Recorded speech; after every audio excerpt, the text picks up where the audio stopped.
So again, welcome to our Discrete Mathematics or Mathematical Structure for Computer Science CS 113. This is our second lectures and we're going to cover propositional logic. Again, I'm making this video because I want to follow step by step and also go through the review of propositions since that is related to our next topic. I know we covered this already in the class, but again, let's go through one more time. So our main objective here is to go through what is propositions, connectives, such as negation, conjunction, disjunction, implication, contrapositive, inverse, converse, and also biconditional. We're also going to discuss about the truth tables. So a proposition is a declarative sentence. I would say that is a sentence that declares a fact. So a fact can be either true or false. So again, a proposition is a declarative sentence that is either true or false. So that's a fact. So an example of a proposition sentences can be, the moon is made of green cheese. This is true or false. Trenton is a capital of New Jersey, and that also will be true or false. Toronto is the capital of Canada, true or false. 1 plus 0 is 1, and that's true. 0 plus 0 is 2, that's false. So again, a proposition, it's always our solution, our answer will be true or false. It's a declarative sentences. And here we are dealing with the fact. So example that are not propositions can be, example can be sit down. What time is it? And the time can be any time. X plus 1, S can be any value. So S plus 1 is 2, S is a variable, so S value can change. S plus Y equal to Z, they are all variables. A variable means S can be any value, it's not a fixed value. So a proposition, normally, we can say it's a fact. It's a fact, or a declarative sentences that declare either the sentence is true or false.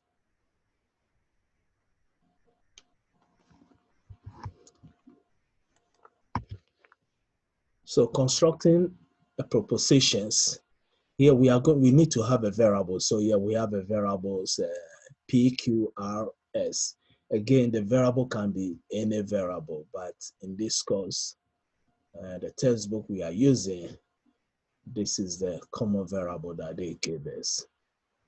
But it can be any character, X, Y, Z, W, any character.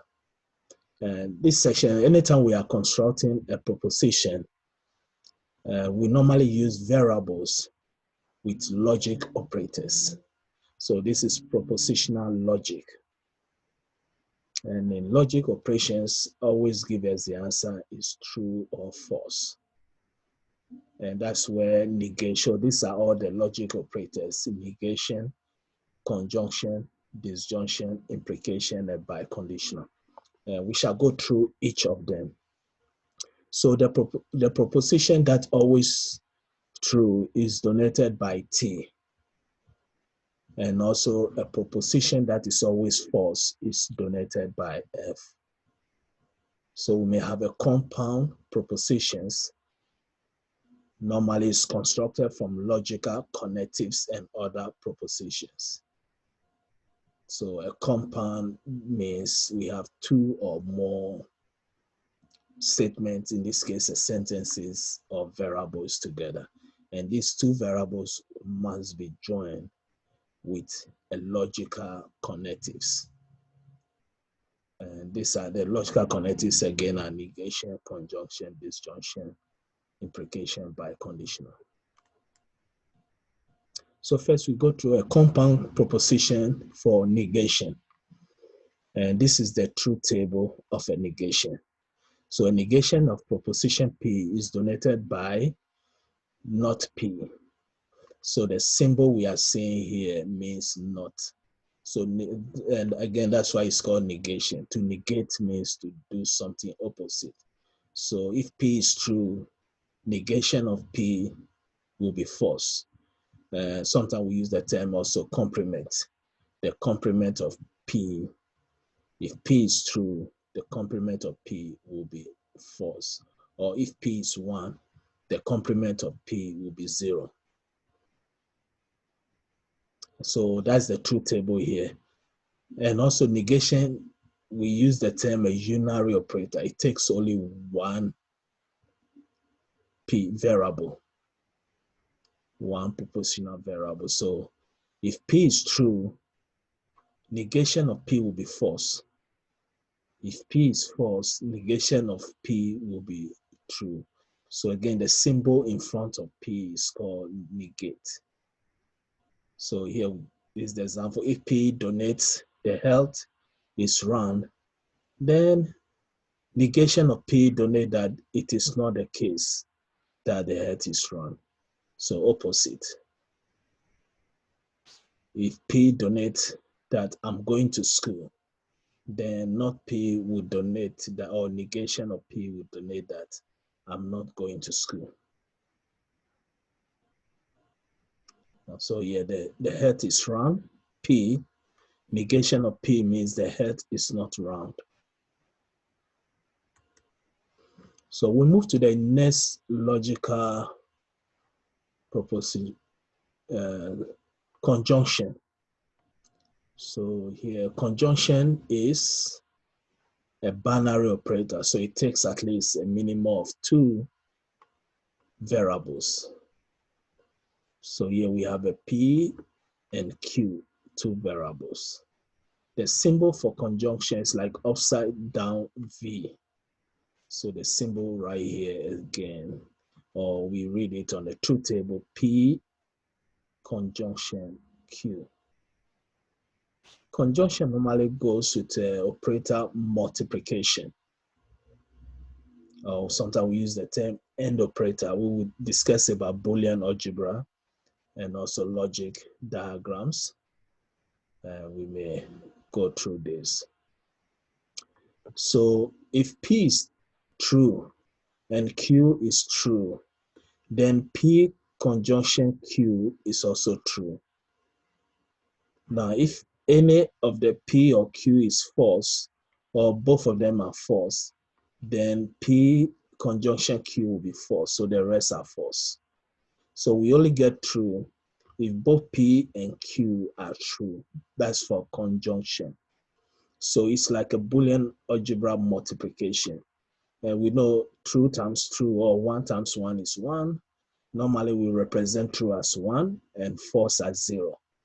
So 1 times 1 is 1, 1 times 0, because true is 1, false is 0. So 1 times 0 is 0, and 0 is false. 0 times 1 also is 0, 0 times 0 is 0. So with conjunction, you only get true if both of your variables are true. So examples here is given that if I have a sentences, P represent I am at home, and Q represent it is raining, then P conjunction Q, I'll use the term and. So that means both have to be true. So I'll say I am at home and it is raining. So conjunction in logic, when we start the Boolean algebra or logic circuits, instead of using the term conjunction, we are going to use the term AND operator or multiplication product. So if P is true and Q is true, then P conjunction Q is true. Otherwise, the rest are false. True, false, we get false. So this sentence said, I am at home and it is raining. So this is true. But if I have I am at home, it is not raining, then it's to be I am at home and it is not raining. Again, the conjunction is and. So let's move to the next, disjunction. So disjunct, as we said earlier, conjunction can be called product or and. Disjunction can be called sum or. So which means the only time I'll get false is when both P and Q are false. Otherwise, the rest are true. So disjunction proposition P and Q is denoted by P or Q or P disjunction Q. Again, the symbol here is V. Conjunction is upside down V. So here we can say that T true or true is true. Or let's represent it as 1 and 0. So 1 plus 1 is 1. 1 plus 0, false is 0. So 1 plus 0 is still 1 in Boolean algebra. Only 1 times 0 is 0, but 1 plus 0 is 1. And 0 plus 1 also is 1. But 0 plus 0 is 0. So you only get false when both of your inputs, in this case P and Q, they are all false. Otherwise, we get true. So sometimes disjunction, we use the term sum or OR. So you can see the example here. If P donate I am at home and Q donate it is raining, then P disjunction Q means I am at home or it is raining. So disjunction operator is OR. OR means only one condition have to be true. So if I am at home and it's not raining, I will still have true for that statement because I have to do only one of them or both of them. It means I am at home. Maybe I'm not at home, but it's still raining. So for example, in conjunction, I am at school and it's raining. This is false because I'm not at school. Both condition P and Q have to be true in order to get true output. But with disjunction, if I am at school or it is raining, if it's raining, it's true because only one condition I have to satisfy. As we see here, if P is true and Q is false, we still get true output. And if Q is false and P is true, we still get true output. The only time we get false is when both conditions are false. So when we talk about disjunction, we said it's an OR operator, but we have two types of OR. We have OR which we call the inclusive OR. The example we did, I would say it's inclusive OR because only both conditions can be true, or one of the condition is true, we still get true. But sometimes a very good example, exclusive OR means if both conditions are true, that is false. And a good example they gave here is, for example, I went to a restaurant and there was a menu that I can get a side order of a soup or salad. This means the menu comes with both soup or salad, but you have to choose one. So if it's soup, true. Salad, okay, but both soup and salad, no. So here we say inclusive OR means in this sentence, students who have taken CS 202 or Math 120 may take this class. If I have a sentences like this, it means that a student that has taken only CS 202 can take the class. A student that has taken only Math 120 can also take the class. And a student that has taken both of the class, which is CS 202 and Math 120, can also take the class. So this is inclusive OR, and that's what we mean by disjunction. Now we have exclusive OR. When reading a sentence, soup or salad comes with this entry. then we do not expect to be able to get both soup and salad. You have to choose one. So this is the meaning of exclusive or, which also is called a XOR operator. In Boolean algebra, we're going to discuss a lot of logical operators. We have NOR, XOR, NAND, and etc. So if I have this is the symbol we use, and that's the truth table here. So you can see this truth table. If both inputs are the same, the output is false. So true, true, false, false, false, false, unless one of them. So true, false, or false, true will give me true, true. So a very good example was the example they gave us here. A menu come with a salad or soup. It means I can't have both of them. I can only choose one, either salad or soup. So that's why the truth table here, when we have the same input, P and Q, our output is false, both for true and false. So the next we go to is called the implication. That's another propositional logic. So here we say that if P and Q are propositions, then P, we use the symbol right arrow. So means implies.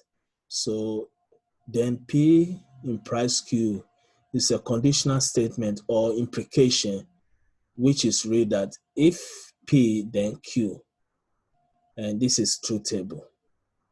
So implication means if P, then Q. So here, if I have P, Q again, two variables, if both of them are true, then the output also, P implies Q will be true. Now, it will be only false when the first, say here we have P, if P, then Q. So if P is true and Q is false, then the output will be false. But if I have Q, if Q, then P, then it will be true. So we can see the symbol, again, P is on the left. So if P is true and the right is false, then the output will be false, because that's the output we get. But if it's false for the left side, and then Q is true, the output will be true. Now, if both are the same, they are true, true, because it's false input, false output, then it's true. If it's true and also true, then it's true. If it's false to the left and it's true to the right, it's also true. So the only time we get false is when the P is true, but the Q is false. So example is given in the sentences again here. If P donates, I am at home, and Q donate, it is rainy, then P implies Q. Or if P, then Q donate, if I am at home, that's what we said, implication. If P, then Q. So if I am at home, then it is raining. So based on the implication, the symbol basically means if, then whatever. So if P, then Q. So if I am at home, which represent P, then it is raining, because Q represent it is raining. And normally we use the term antecedent. Antecedent is to the left or premise, and Q is the conclusion or consequence. In computer science, mostly we use the term antecedent and consequence. If then rules is used a lot in expert system, artificial intelligence, and also data mining classification algorithm we can generate if then rules. And normally we represent it as antecedent is the condition left, and the right side is the consequence. So here we say that if I am at home, then it is raining. If P, then Q. So understanding implication, we said that if P, then Q, there does not need to be any connection between the antecedent or the consequent.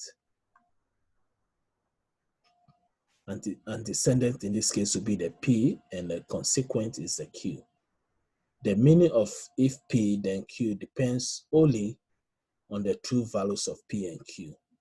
So yeah, so this is a little bit different from conjunction and disjunction, and also negation.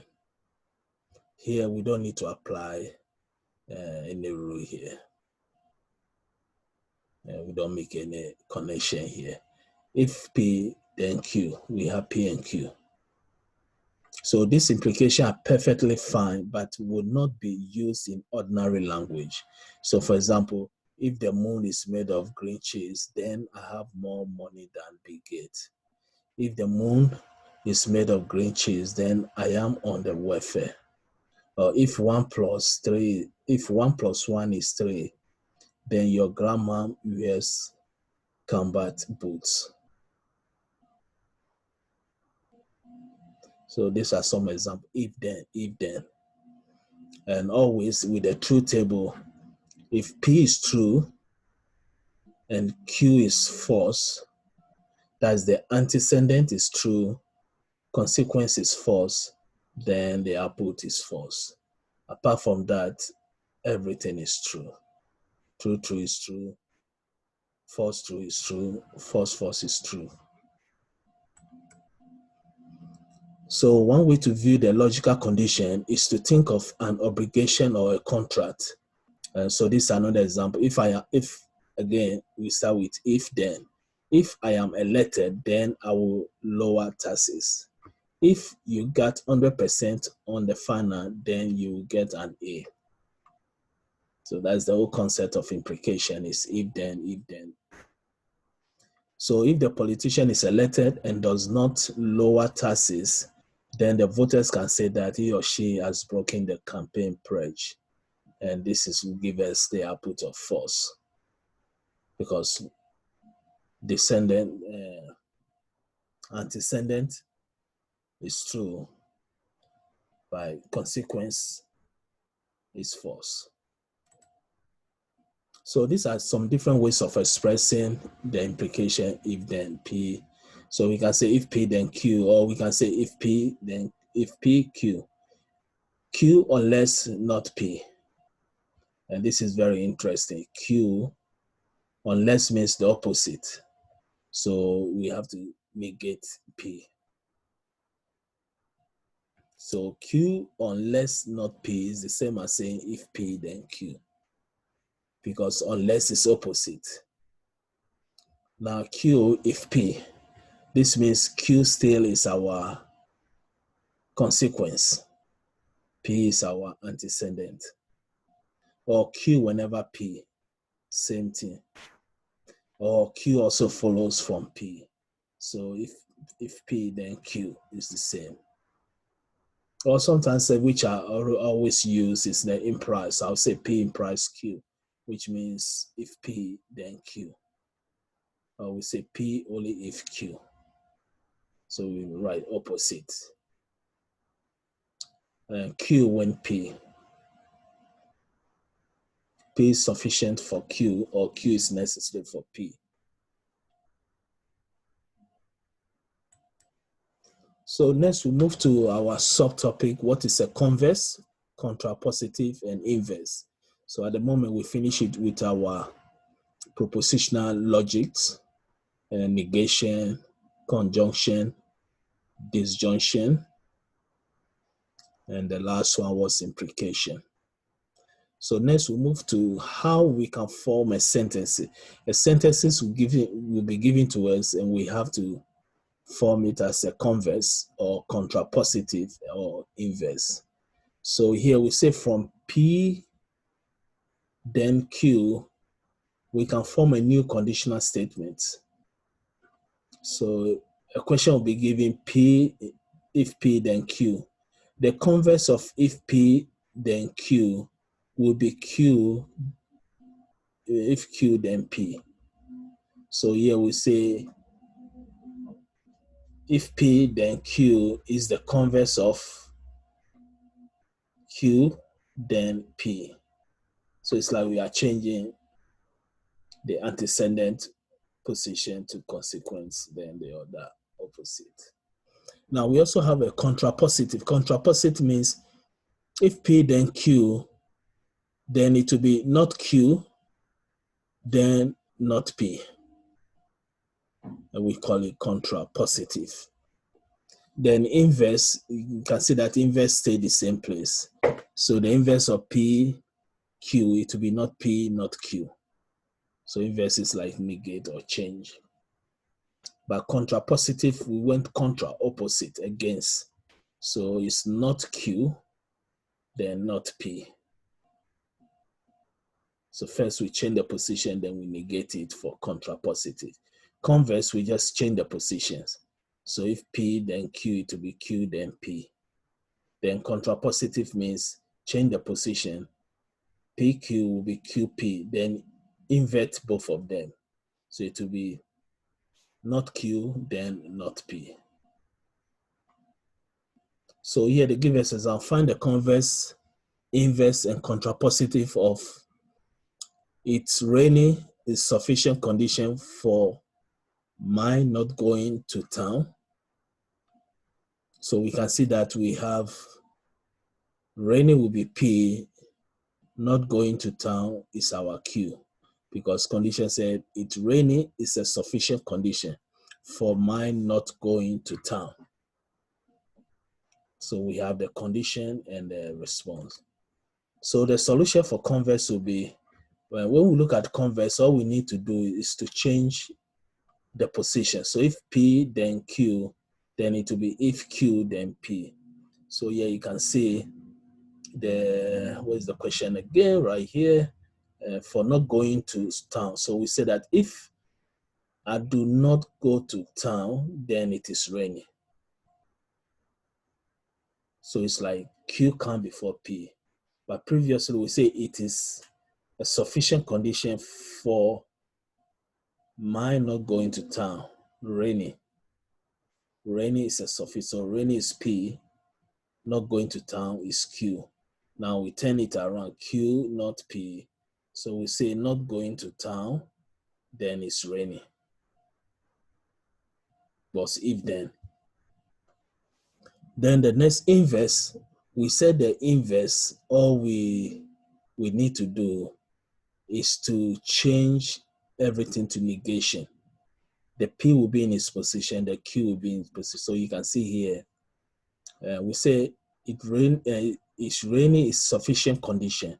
Here we say if it is not rainy, because P is rainy. So not P is not rainy. Then Q is not going to town. So this time I'll say I will go to town because I'm negating both of them. But I didn't change the position of if then, because that's the inverse. If it's P, if P, then Q, it will be if not P, then not Q. So rainy means it's not rainy then. Not going to town means I'm going to town now. We negate it. Then contrapositive, here we are going to inverse and then negate. So the negate already will change to not going to town means I'm going to town. It's raining means it's not raining. So it's almost same as inverse, but now we are changing the position of the antecedent and consequence. So we say if it's not raining, this time if I go to town, then it is not raining. In inverse, then I will go to town. So next we talk about biconditional. So biconditional means if P and Q are propositions, then we can form the biconditional proposition and it go both directions. So we can see left and right arrow. This read as if P if and only if Q. P if and only if Q. So you go both direction. If it's P, then it's only Q. Q is only P. So this is the truth table. Yeah, the first one is straightforward. So if both are true, both directions, so it's true. Now, if we have true and false, then it's false. Then if we have false and true, then it's false. Because biconditional means P if only. P if and only if Q. So that means if P is false, Q should be false. If Q is true, P should be true. So that's why if we have P and Q the same, so this is like almost opposite of exclusive OR. Exclusive OR said if both inputs are the same, then the output is false. With biconditional, if both inputs are the same, the output is true. So true, true is true, false, false is true. But if it's true, false, or false, true, they are false. So example here said that if B donates, I am at home, and Q donates, it is raining, then I will say that I am at home if and only if it is raining, not any other condition. So that's why the truth table says if it's P, then Q. If it's Q, then P. They have to be the same. So expressing the biconditional, we say some alternative ways is P if and only if Q is expressed in English as P is necessary and sufficient for Q. If P, then Q, and conversely, or P if Q. Now let's go through the truth tables for compound propositions. So here we have how do you construct a truth table, and the rows we need and the columns we need. We saw the truth table. Now when you are constructing a truth table, the number of rows would depend on the number of input you have.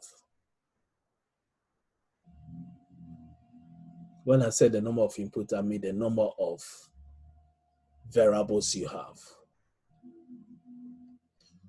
So here they say rows need a row for every possible combination of values for the atomic proposition. So that's why I say every possible value, combination of values, every possible combination of values.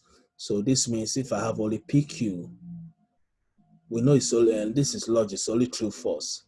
So PQ means we can get true, true, false, true, true, false, false, false. Now, if it's PQR, then we can get true, true, true, true, true, false, true, false, false, false, false, false, then false, true, true. And when we do all this finish, we get 8. Why is it 8? This is logic, true or false. So the base is 2. Then the number of inputs is 3. So 2 to the power 3 will give me 8. When the number of input is 2, it will be 2 to the power 2. That will give me a 4. So most of the truth table, let's go back 1 second. You can see that when we are using 2 inputs, the possible combination is 4. Now, if I'm using 3 inputs, the possible combination will be 8. If I'm using 4 inputs, the possible combination is 16. So that's what we say the row. We need a row for every possible combination of values. Now, columns need a column for the compound proposition, usually at far right. Then also we need a column for the true value of each expression that occurs in the compound proposition as it is built up. And this includes the atomic propositions. So example of a truth table here, which they say we should construct this truth table. P, remember this is our disconjunction or. So P disconjunction Q implies to not R. Again, this symbol means implication. So I'm just using implies. Or I'll say if P disjunction Q, then not R. We can read it in 2 ways. So they say I should construct the truth table for this expression. So the first thing I have to know how many inputs I have is 3, because I have 3 possible variables. So this will give me a combination of 8. So we can see 1, 2, 3, 4, 5, 6, 7, 8. So true, true, true, true, true, false, true, false, true, true, false, false, false, true, true, false, true, false, false, false, true, false, false, false, false. So the possible 8 combination. Now, if it's 4 inputs or 4 variables, then I have to write it 16. If it's only 2 variables, 4 combination of rows, number of rows. So when I look at the expression, I saw that I have 2 things. I have P disjunct Q, so I find that, and also I have R, so I find not R, so I find not R. So if R is true, not R is F. If R is F, not R will be true or T, because again, this is negation. So true is false, false is true, true is false, false is true, true is false, false is true, true is false, false is true. So I got a negation R. Next, I will look for the P disjunct Q. So this is true, true, so I get true. True, true again is true. True, false again is true. Remember, this is sum. Disjunction means sum. So the only time we get false is if both conditions are false. So false, true, true, false, true, true, false, false, and false, false again. So that will give us 2 false, false. So now I know the left side, which is the antecedent, and I know the right side, which is the consequence. So now I'm going to apply my implication. Remember, the P disjunct Q is on my left. So if that is true, which is the antecedent is true, but the consequence is false, then my output will be false. That's the only time we get false for implication. So now I'm just going to look here, not R is true. So if it's true, not then it's true. Here we get true and false again. Antecedent is false, antecedent is true, consequence is false. So we get false again. True, true will give us true. True, false will give us false again. True, true will give us true. False, false will give us again true. And also false, true will give us true. The only time we get false is when we get true and false. Antecedent is true, but the output consequence is false. But if antecedent is false and the output consequence is true, you get true. So that's the step of, again, constructing a truth table. When you are constructing a truth table, the first thing you do, count how many variables you have. That will give you the possible combination of the rows. And it's always 2 to the number of variables. Because why we are using 2? Because this is 2 options, answers we have, true or false. And it's binary, so the base is 2. So 2 will be the base. Then the number of variable will be the exponent. We also have what we call the equivalent propositions. So equivalent, the keyword equivalent means something that are equal. So here we say if we have 2 propositions are equivalent, if we have 2 propositions and they are equivalent, if they always have the same true value. So most of the time, we can test if 2 expressions or proposition expression are equivalent by constructing their truth table and see that their truth table are the same. So here they say we should show using a truth table that conditional is equivalent to the contrapositive. So the conditional is, we have a P implies to Q. Contrapositive of P implies to Q will be not Q implies to not P, and that's what we have. So we want to save these 2 last column output to be the same. Here we saw they are the same, true, true, false, false, true, true, true, true. But let's start from the beginning. Here, our expression is P implies to Q. So the only variables we have is PQ, so only 2. So the base is 2, number of exponent is number of variable is 2, so it's 2 to the power 2. So the possible combination is 4, and that's what we have, a PQ, true, true, true, false, false, true, false, false. Now, when I look the expression for the contrapositive, I have not Q and not P. So I find the not P, which means if P is true, not P will be false. So true, false, false, true, false, true. Then also I find not Q because the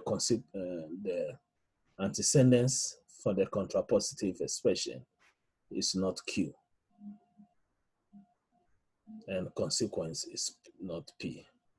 So I find a not Q. Q is true, then it's false. Q is false, then not Q is true. Q is true, then not Q is false. Not Q is false, and then not Q will be true. So after that, we do the P implies to Q. So we look at P implies to Q. If it's true and true, then that is true. If it's true and the output is false, that is false. But if it's false and the consequence is true, it's true. If it's false, false, it's still true. Then we look at the P, not P implies to not Q. So not P implies to not Q. If it's true, false, false, then it's true. If it's false, true, then it's false because antecedent is false. And I'm sorry, antecedent is true, and then the other is false. So, and then true, false. Remember here will give me true because we are saying not Q implies to not P. Then true, true, of course, is true.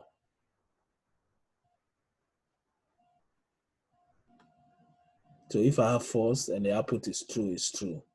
I have true, but the consequence is false, so it's always false. This is again implication. Implication, everything is true. The only time we get false is if the left side, which is the antecedent, is true, but the right side, which is the consequence, is false, then we get false. And that's what we have here. P is true, but Q is false. And not Q is true, but not P is false. Now, not Q is in the left side now. So if it's true, then the right side have to be true in order to get true. If it's false, then it's false. So we also can use the truth table to show non-equivalency. So show using a truth table that neither the converse nor inverse of implication are not equivalent. So it's the same thing, the same process we follow. We have P and Q, possible combinations for. We find not P, not Q, the same thing. Now P implies to Q, we did the previous slide. So the reason why we get false here because, again, P is true, but Q is false. Apart from that, everything is true. Then not P implies to not Q, you have to look at not P. If it's false and false is true. But if it's false and true, then same, true. Now if it's true, false, that's when it's false. Then true, true is true. Then we have opposite Q implies to P. So this means you have to take Q now. So true, true is true. True, false is still true. False, true will be false. So they are not the same. Then the last one is always true, true, true.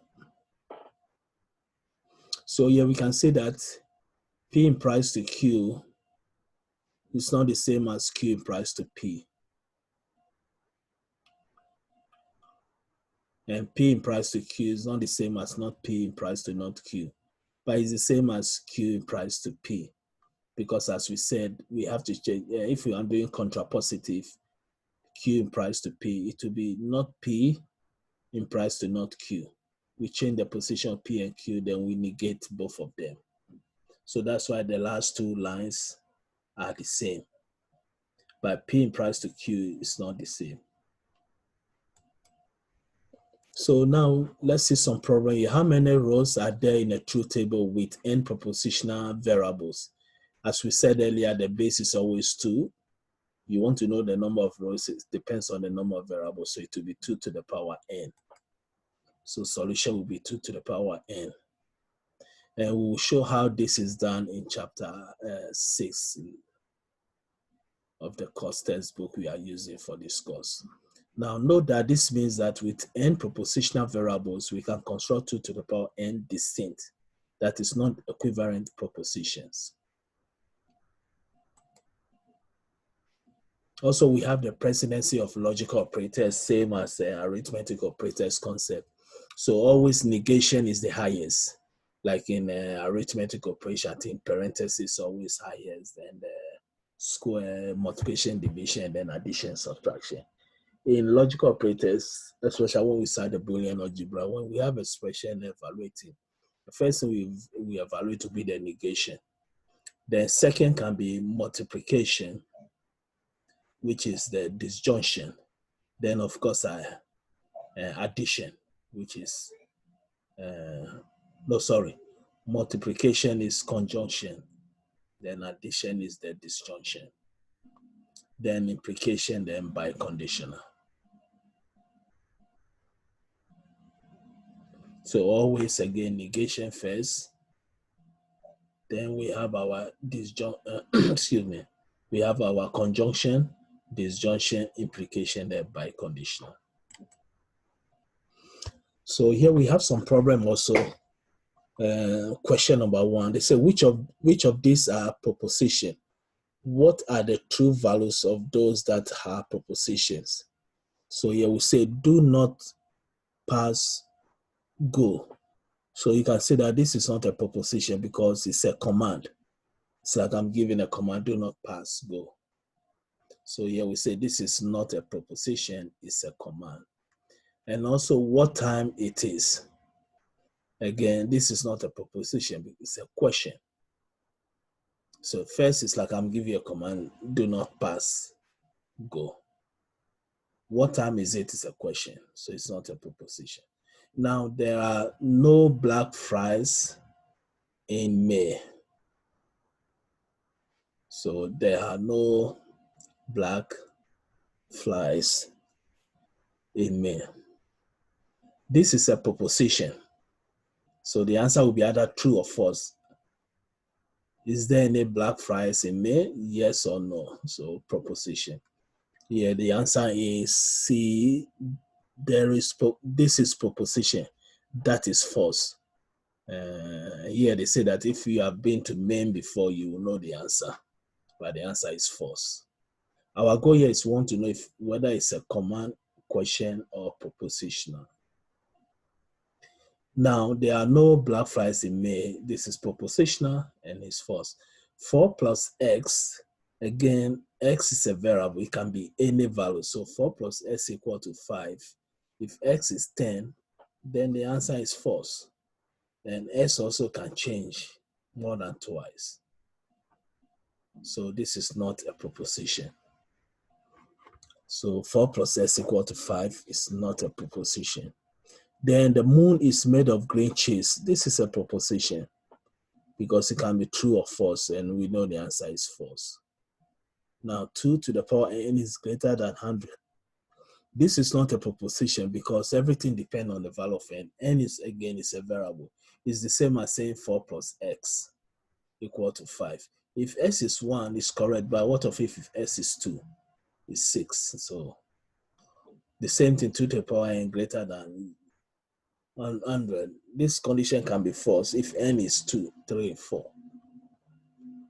So that's not a proposition. A propositional means it's a fact. We know it's yes or no, true or false.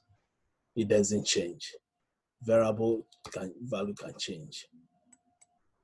So let's see question number 2. They say, what is the negation of this proposition? So negate means Jenny has more Facebook friends than Joan. We go the opposite way. Joan does not have more Facebook friends than, Janice does not have more Facebook friends than Joan. So here first we say Janice has more Facebook friends than Joan. And here we say negate means if Janice has more Facebook friends than Joan, then we can say Janice has no more Facebook friends than Joan. Or the best way to say Joan has more Facebook than Janice, opposite. Quincy is smarter than Venkat. Again, opposite. Quincy is not smarter than Venkat, to negate. Zeda drives more miles to school than Paola. To negate means Paola rather drive more miles than Zeda. So Zeta does not drive more miles to school than Paola. And the last one, Brianna sleeps longer than Gloria. To negate means Gloria rather sleep more than Brianna. So we can say Brianna does not sleep longer than Gloria. Okay, let's try another question here. Here they say let P and Q be a proposition. The election is decided and the votes have been counted respectively. So this means P is the election is decided, and then Q is the votes have been counted. Express each of these compound propositions as an English sentences. So if it's not P, that means the election is not decided. So the election is not decided. Not P and, remember this is conjunction and Q. So this means the election is not decided and the votes have been counted. So the election is not decided, all the votes have been counted. Sorry, this is C. The election is not decided and the votes have been counted.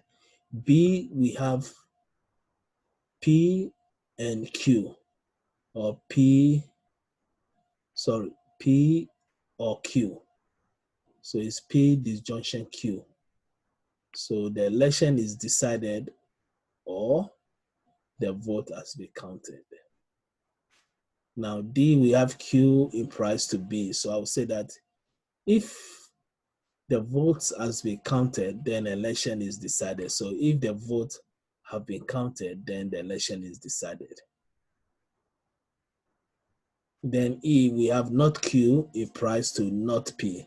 So Q again is the vote have been.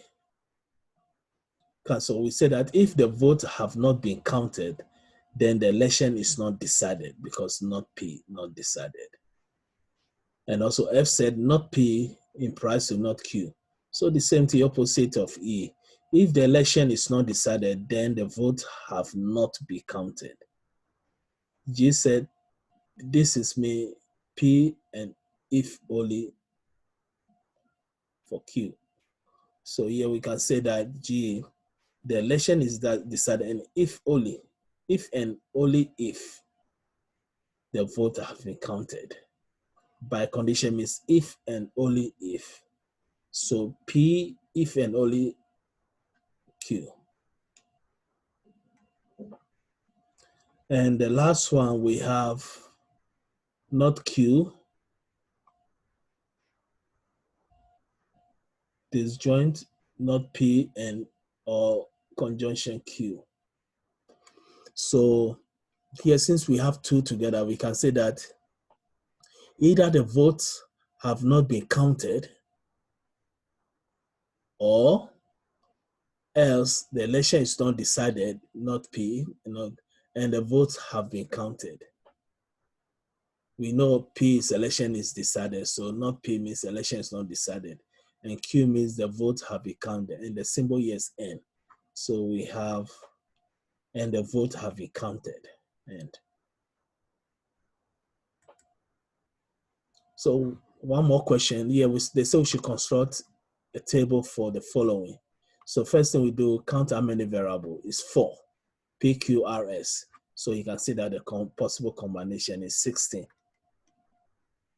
Since I have a P in price to Q, let me find P in price to Q first. So I'll do only P in price to Q. This is true, true, true, true. You have to be careful. This is P in price to Q. So we have true, the output is false. So that will give us false. Then false again. True, false, they are all false. So we get like 4 falses. Then we back to false, true. False, true is true, false, true, all true. False is true too, false. So everything is true. So I find the P in price to Q. But I know that since I know P in price to Q, I can find P in price to Q, price to R. And this is right here. So I will say true, and R is true, so it's true. True R is true is true. True R is false, so it's false. True R is false again is false. False and true, and false, false. So we get 3 truths. And the next one also is false, false. So that will give us true again. And anytime we have true, true, true. True, true again, true. Anytime we have true, true again, true. But this antecedent is P implies to Q. So if this is true and consequence is false, then that's when we get falses. So we get 2 falses. Then 2 more true, true. Then last 2 is falses because we have true, true, but the consequence is false, false. Now, if I have P implies to Q implies to R, then I can find P implies to Q implies to R implies to S. So this will be on my antecedents now. Then so true, true is true. True, false is false. True, false, true is true. False, false is false. Sorry, false, false is true. True, true is true. True, false is false. True, true is true. True, false again, false. True, true is true. True, false is false. False, true is true. False, false is true. True, true is true. True, false, false again. False, true, false, false. They are all true, true.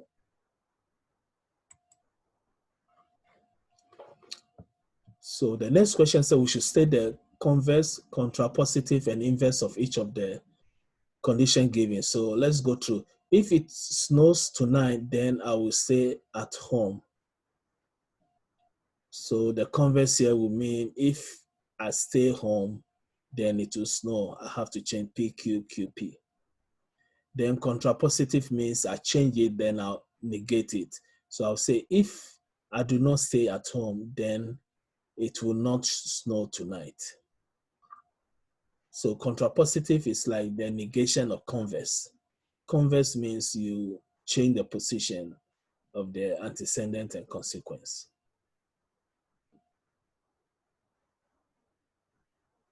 And the inverse means we leave the values in the same position, but we invert it, we find the negation. So you can see that in the inverse, we say if it is not snow tonight, then I will not stay home. Then converse here, we have, I'll go to beach whenever it is sunny someday. So sunny someday have to come first. For converse, we change P and Q to QP.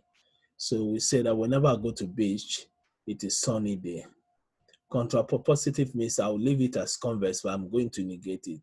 So whenever I do go beach, so contrapositives will be I do not go to beach, then it is not sunny summer day. Inverse will be whenever it is not sunny day, I do not go to beach. The next we have when I stay up late, it is necessary that I sleep until noon. So converse means change opposite. If I sleep until noon, then I stay up late. Contrapositive means make it negation. So if I do not sleep until noon, then I did not stay up late. Inverse means change only the position. So if I don't stay up late, then I don't sleep until noon. So again, this will be the conclusion of our video lecture 2. Again, this lecture we discuss about propositions, logic. We talk about what is a proposition and what are those logic operators, such as negation, conjunction, disjunction, implication. We also talk about exclusive or biconditional. Also, we discuss about how we can convert sentences to, again, inverse, contrapositive, etc. So again, I wish everybody the best and thank you.